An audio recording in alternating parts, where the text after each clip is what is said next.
Zamek Grodno w Zagórzu Śląskim to jeden z piękniejszych zamków w Polsce. Malowniczo położony jest na górze Hojna. Czuć tu klimat starej warowni. Wszystko, co piękne, jest z reguły trudno dostępne. Dlatego musimy przejść pieszo około 800 metrów, by wyrósł nam niezwykły budynek bramny.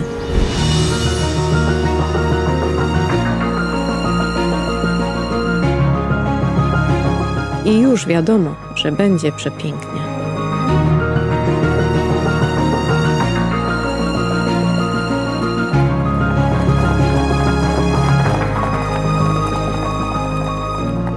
Te wspaniałe detale to zasługa renesansowej przebudowy z XVI wieku, za sprawą rodu von Logau.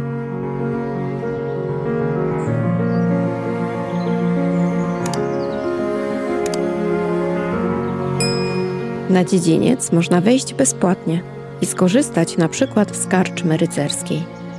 Zamek zwiedza się już odpłatnie, z przewodnikiem lub audioprzewodnikiem.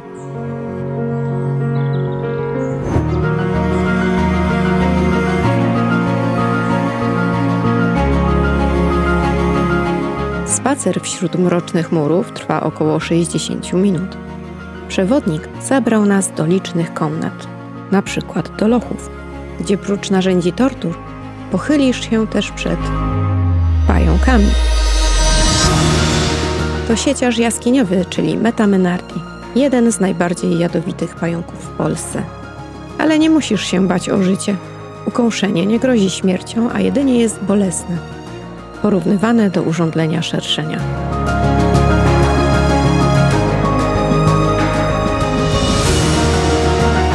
Sam zamek ma piastowskie korzenie, sięgające średniowiecza, bo XIII wieku.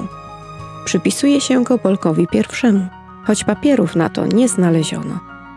Wtedy to istniało niezależne księstwo świdnicko-jaworskie, które wiek później zostało wchłonięte przez Czechy, jak i sam zamek.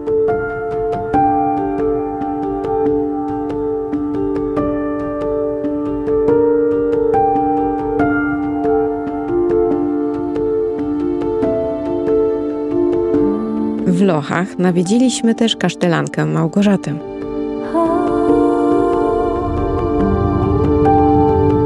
Nieszczęśnica leży tu od wieków, trochę ze swojej winy.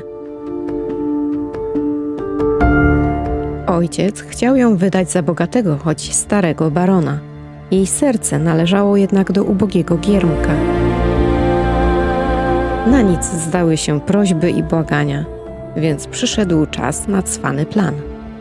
Zaprosiła narzeczonego na spacer na szczyt pobliskiej Kruczej Skały i tam strąciła go w przepaść.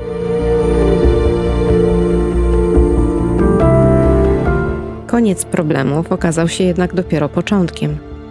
Jej niedola dopiero się zaczęła, bo całe zdarzenie widział z oddali jej ojciec.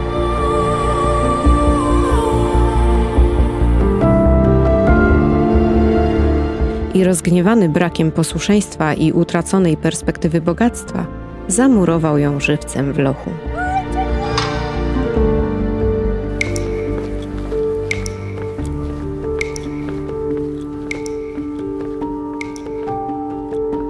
Ale wróćmy do zamku, bo we wnętrzach urządzono jeszcze multimedialny pokaz, opisujący przyrodnicze bogactwo tych terenów. Chwilę można poleżeć i odsapnąć. Pamiętacie barona? Tak piękne widoki podziwiał przed śmiercią.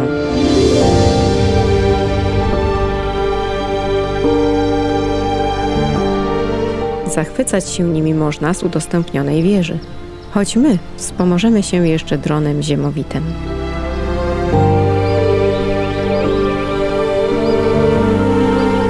W oddali wije się śliczne jezioro Bystrzyckie.